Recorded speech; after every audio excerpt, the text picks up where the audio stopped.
नमस्ते बच्चों, Yashraj study class में आपका स्वागत है। आज हम कक्षा छठी का 11वां पाठ सार्वजनिक संपत्ति की सुरक्षा, इस पाठ को पढ़ेंगे। सुनो, समझो और लिखो।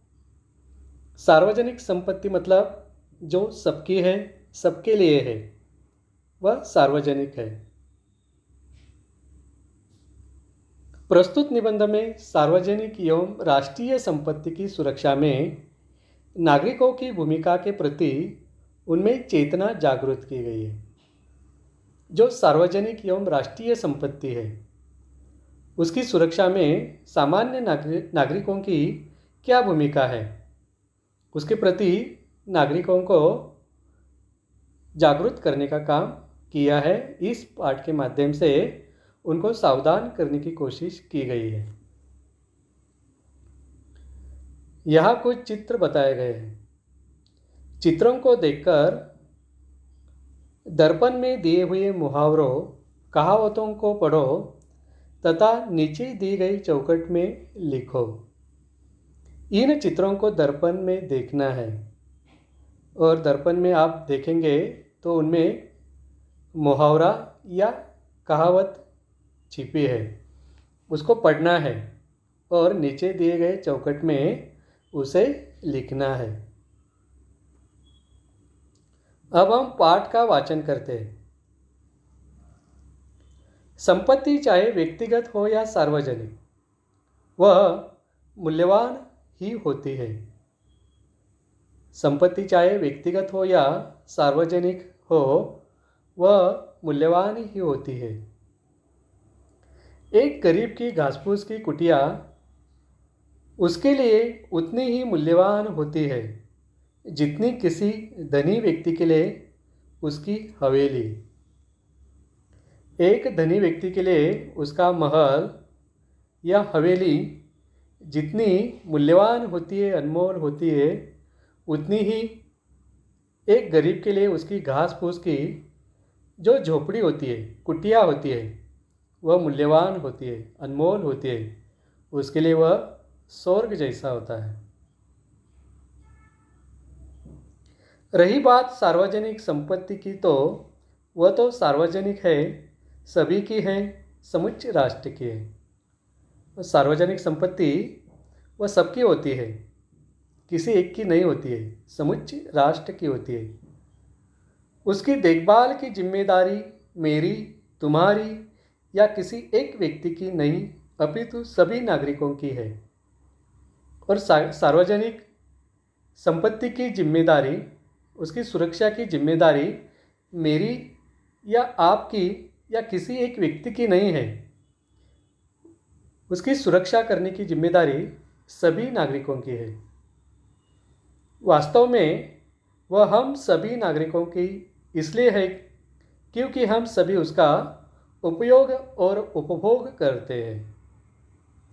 और सार्वजनिक संपत्ति की सुरक्षा की जिम्मेदारी हम सबकी इसलिए है क्योंकि हम सब उसका उपयोग करते हैं, उसका उपभोग लेते हैं।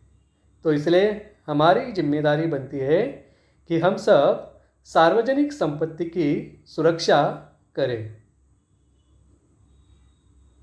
उस संपत्ति का निर्माण ही सारे नागरिकों की सुविधा के लिए किया गया है।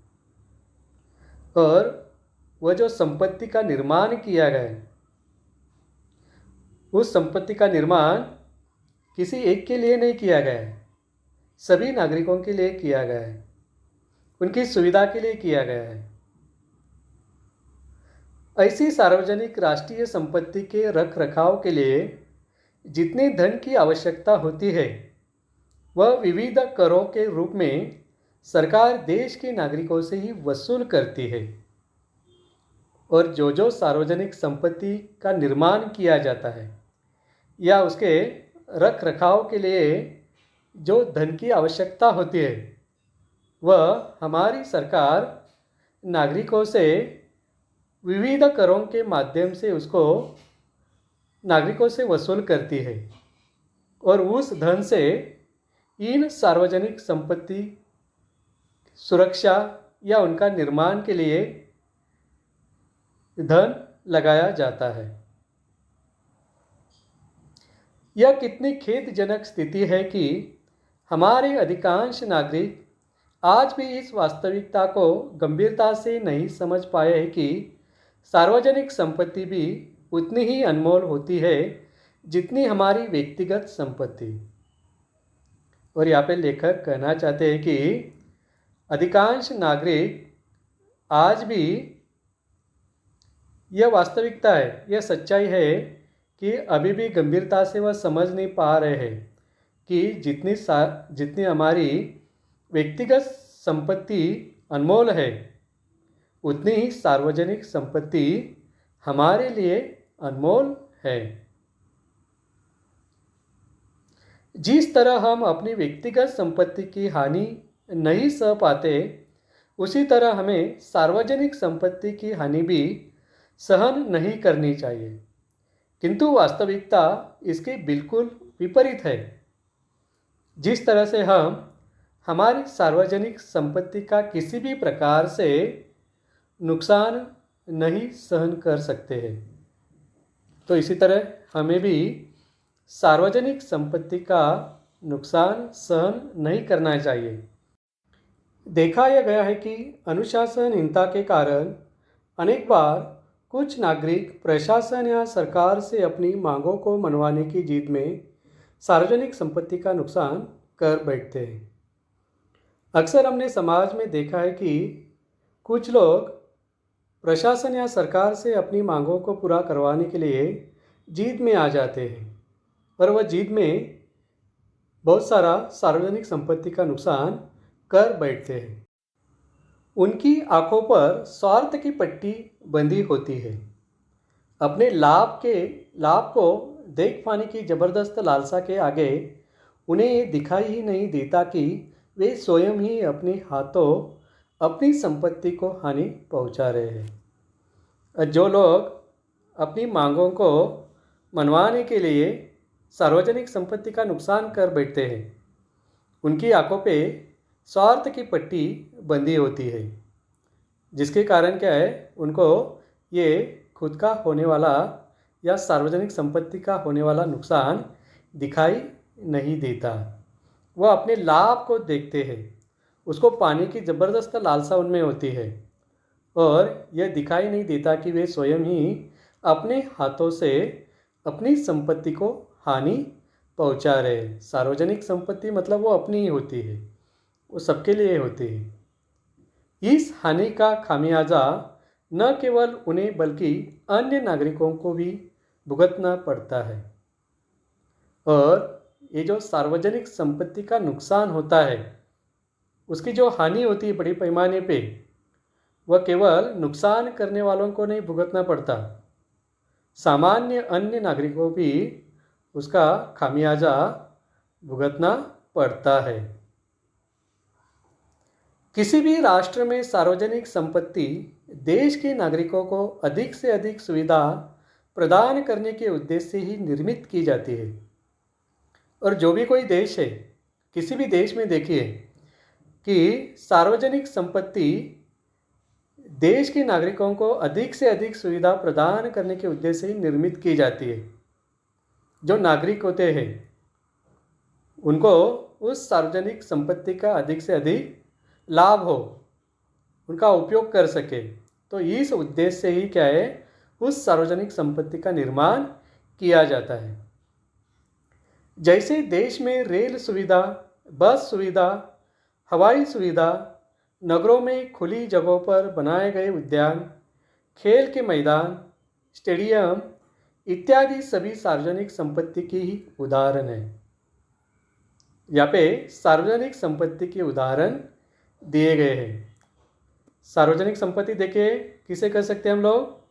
देश में रेल सुविधा, लोगों के आवाजाही के लिए जो रेल सुविधा है, बस सुविधा, हवाई सुविधा, विभिन्न नगरों में खुली जगहों पे जो बाग बगीचे उद्यान बनवाए जाते हैं, बच्चों को खेलने के लिए मैदान, विभिन्न खेलों को आयोजित करने के लिए स्टेडियम, ये सभी सार्वजनिक संपत्ति के ही तो उदाहरण हैं।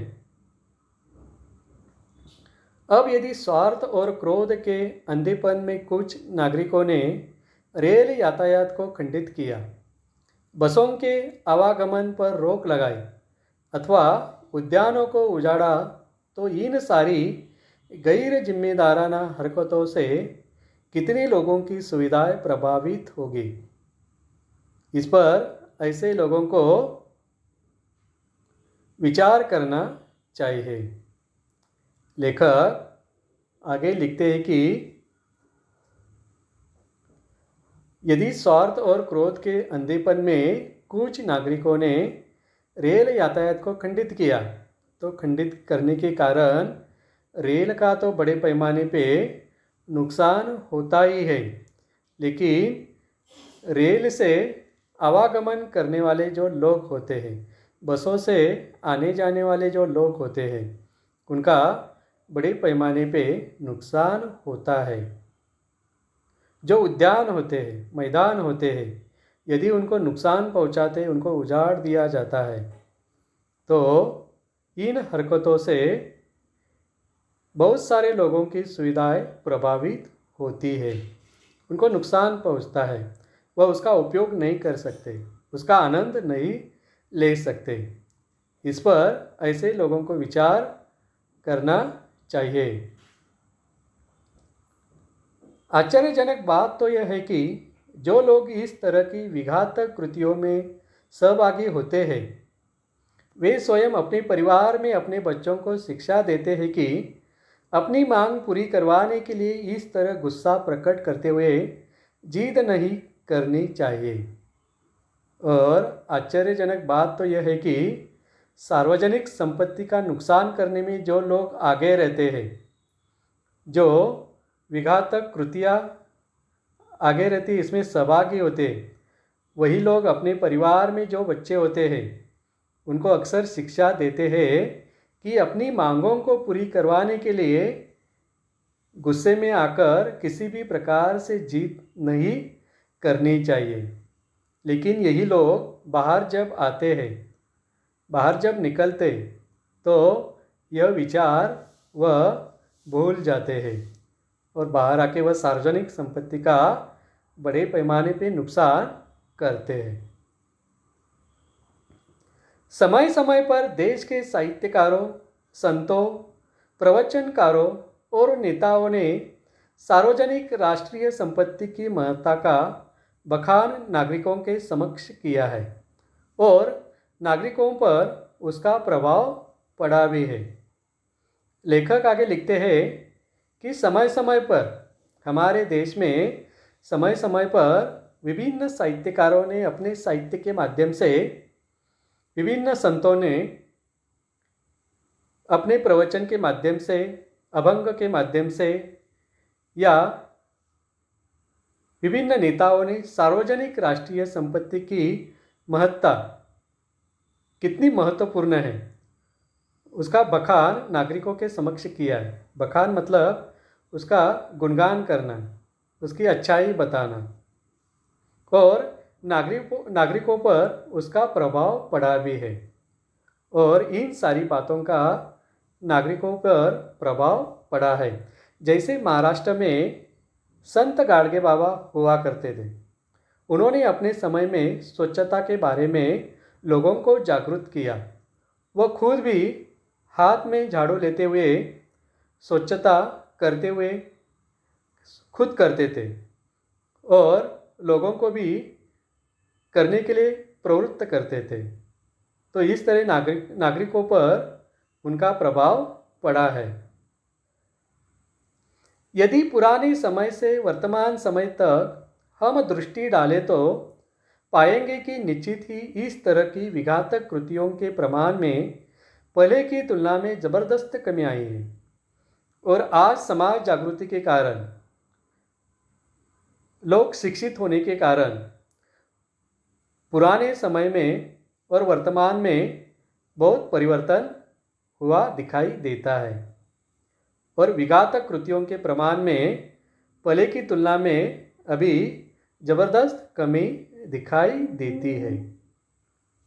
फिर भी इस स्थिति में और अधिक सुधार की आवश्यकता है, लेकिन जो कमी नज़र आती है उसमें भी अभी बहुत सुधार की आवश्यकता है। कुछ समय अवश्य लगेगा, पर यह हो जाएगा। कोई भी सुधार जल्दी नहीं होता है, कुछ दिनों में नहीं होता है, उसके लिए साल 2 साल लगते हैं, तब परिवर्तन होता है। तो ये बात धीरे धीरे अवश्य ही इसमें बदलाव हो सकता है। इसके लिए हमें देश की सरकार पर निर्भर न रहते हुए स्वयं ही इस जिम्मेदारी का वहन करना पड़ेगा। और इस सुधार के लिए हमें देश की सरकार पर निर्भर न रहते हुए सभी नागरिकों को स्वयं खुद को एक जिम्मेदार नागरिक बनना है और आगे आके हमें यह कर्तव्य पूरा करना होगा। हम स्वयं सार्वजनिक और राष्ट्रीय संपत्ति के महत्व को समझें और लोगों को समझाने की कोशिश करें। हमें स्वयं को क्या करना है? सार्वजनिक और राष्ट्रीय संपत्ति कितनी महत्वपूर्ण है उसको समझना है और लोगों को उसके महत्व के बारे में समझाना है। हमें खुद को तो समझना है, लेकिन हमारे साथ साथ अन्य नागरिकों को भी समझाया तथा राष्ट्रीय संपत्ति को हानि पहुंचाने के बजाय उसका भरपूर उपयोग करें। और लोगों को समझाना है कि राष्ट्रीय संपत्ति का नुकसान करने की बजाय हमें उसका ज़्यादा से ज़्यादा उपयोग करना है, उससे ज़्यादा से ज़्यादा आनंद लेना है। सार्वजनिक संपत्ति की सुरक्षा की जिम्मेदारी सरकार से अधिक हमारी है। इस बात को स्वयं भी समझें और औरों को भी समझाएं। सार्वजनिक संपत्ति की सुरक्षा की जिम्मेदारी सरकार से ज़्यादा हम नागरिकों की है। इस बात को हमें खुद समझना है तथा दूसरों को भी समझाना है। इसी तरह देश भर की पाठशालाओं के माध्यम से विद्यार्थियों को यह शिक्षा प्रदान की जानी चाहिए कि राष्ट्रीय संपत्ति की सुरक्षा कैसे की जाए। और देश के विभिन्न पाठशालाओं के माध्यम से जो विभिन्न माध्यमों में चलाया जाते हैं, इन पाठशालाओं के माध्यम से विद्यार्थियों को राष्ट्रीय संपत्ति की सुरक्षा के बारे में उनको बताना है, उनको शिक्षा प्रदान करनी है कि ये जो राष्ट्रीय संपत्ति है ये हमारी है, हमारे लिए है और हमारी जिम्मेदारी है कि इसकी सुरक्षा करना। प्रत्येक परिवार में माता पिता अपने इन नैतिक कर्तव्य को समझे कि उन्हें अपने बच्चों में संस्कार के रूप में राष्ट्रीय संपत्ति की सुरक्षा की जिम्मेदारी पिरोनी है। और प्रत्येक परिवार में जो माता पिता है, बड़े लोग हैं, दादा दादी है, नाना नानी है, उनका एक नैतिक कर्तव्य है अपने देश के प्रति, अपने परिवार के बच्चों में उनको संस्कार देना है कि राष्ट्रीय संपत्ति की सुरक्षा की जिम्मेदारी वह हमारी है। यह संस्कार हर बच्चे में डालना है, पिरोना है।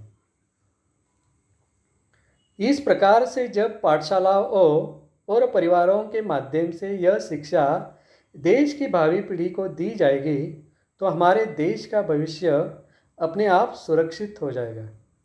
यदि हम पाठशालाओं के माध्यम से सभी बच्चों में तथा विभिन्न परिवारों के माध्यम से हर बच्चे को यह शिक्षा दी जाएगी तो देश का बच्चा बच्चा जान जाएगा कि सार्वजनिक संपत्ति की कितनी महत्वपूर्ण है और उसकी सुरक्षा की जिम्मेदारी हम सबकी है। वास्तव में यह बात हर एक को समझनी चाहिए कि देश के ये सार्वजनिक स्थल, ऐतिहासिक स्थल, पौराणिक स्थल आदि राष्ट्र की शान है और सबको समझना है कि हमारे देश में जो विभिन्न सार्वजनिक स्थल है जो स्टेडियम है, अस्पताल है, स्कूल है, मैदान है, विभिन्न प्रकार के रास्ते हैं, ऐतिहासिक स्थल है, पौराणिक स्थल है आदि राष्ट्र की शान होती है। इससे हमारे देश का नाम ऊंचा होता है। इन्हें देखने के लिए दूर दराज देशों के लोग भी हमारे देश में आते हैं और इन ऐतिहासिक स्थलों को, पौराणिक स्थलों को देखने के लिए, सार्वजनिक स्थलों को देखने के लिए विदेशों से लोग आते हैं। राजस्थान की गुलाबी महल, राजस्थान के जो राजा रजवाड़ों के जो विभिन्न प्रकार के सुंदर गुलाबी महल है, इन महलों को देखने के लिए हर साल विदेशी लोग आते हैं बड़ी संख्या में। दिल्ली का लाल किला है, उसी तरह से दिल्ली में बहुत सारे ऐसी जगह है जिसको बाहर से देखने के लिए लोग आते हैं। आगरा का ताजमहल, महाराष्ट्र के जो शिवाजी महाराज के समय के किले और गढ़ है, ये सारे के सारे ऐतिहासिक धरोहर हैं और इनकी सुरक्षा करने का काम, जिम्मेदारी हम सबकी है। इनसे देश का इतिहास जुड़ा है और ये जो ऐतिहासिक धरोहर है, इससे देश का इतिहास जुड़ा है। ठीक इसी प्रकार ये सभी देश के विविध शहरों और गांवों की सभ्यता के परिचायक होते हैं और ऐसे ही सभी देशों में या विविध शहरों और गांवों में ये सभ्यता के परिचायक होते, प्रतीक होते हैं। सार्वजनिक स्थलों की वास्तु, वहाँ की अत्याधुनिक सुविधाएं शहर के सौंदर्य और समृद्धि की जान है। सार्वजनिक स्थलों की जो वास्तु होती है, जैसे ताजमहल है, गेट ऑफ इंडिया है, लाल महल है, शनिवार वाड़ा है, वहाँ की जो अत्याधुनिक सुविधाएं होती है और बाहर से या विभिन्न नागरिक उसको देखने के लिए जाते हैं, तो उनके लिए अत्याधुनिक सुविधाएं वहाँ पे निर्माण की जाती है। शहर के सौंदर्य और समृद्धि की जान होती है और शहर की जो सुंदरता होती है या समृद्धि होती है, यह शहर की जान होती है। अब इन समृद्ध स्थानों की सुरक्षा का जिम्मा नागरिकों का भी उतना ही बनता है जितना प्रशासन का। और ये जो समृद्ध स्थान है, जगह है, इनकी सुरक्षा का जिम्मा जितना प्रशासन का है, सरकार का है, उससे ज़्यादा हमारा है, नागरिकों का भी है। आखिर उन सुविधाओं का पूरा लाभ नागरिकों को ही मिलता है और ये जो सुविधाएं लोगों के लिए होती है, उसका पूरा लाभ नागरिकों को ही मिलता है। यदि सारे नागरिक और उनके बच्चे सब इस महत्वपूर्ण बात को समझ जाए तो फिर समस्या ही समाप्त हो जाएगी। यदि देश के सभी नागरिक और उनके परिवार के सभी बच्चे यह महत्वपूर्ण बात अपने मन में डाल ले, समझ ले इस बात को, तो फिर समस्या समूल नष्ट हो जाएगी। तो आओ सारे मिलकर कहें, राष्ट्र संपदा देश की नागरिकों की शान। जो राष्ट्र संपदा है वह हमारे देश की है, नागरिकों की एक शान है। सदा सुरक्षित यह रहे, रखना इसका ध्यान, और ये राष्ट्र संपदा को हमें हमेशा सुरक्षित रखना है, उसका ध्यान हमें सदैव हमारे मन में रखना है। तो इस पाठ के माध्यम से, निबंध के माध्यम से लेखक ने हमें सार्वजनिक एवं राष्ट्रीय संपत्ति की सुरक्षा के लिए लोगों को, नागरिकों को जागरूक करने का काम किया है। यदि आपको यह वीडियो अच्छा लगता है तो आप लोग इसको लाइक करें, अपने दोस्तों में ज़्यादा से ज़्यादा शेयर करें, सब्सक्राइब करें। धन्यवाद।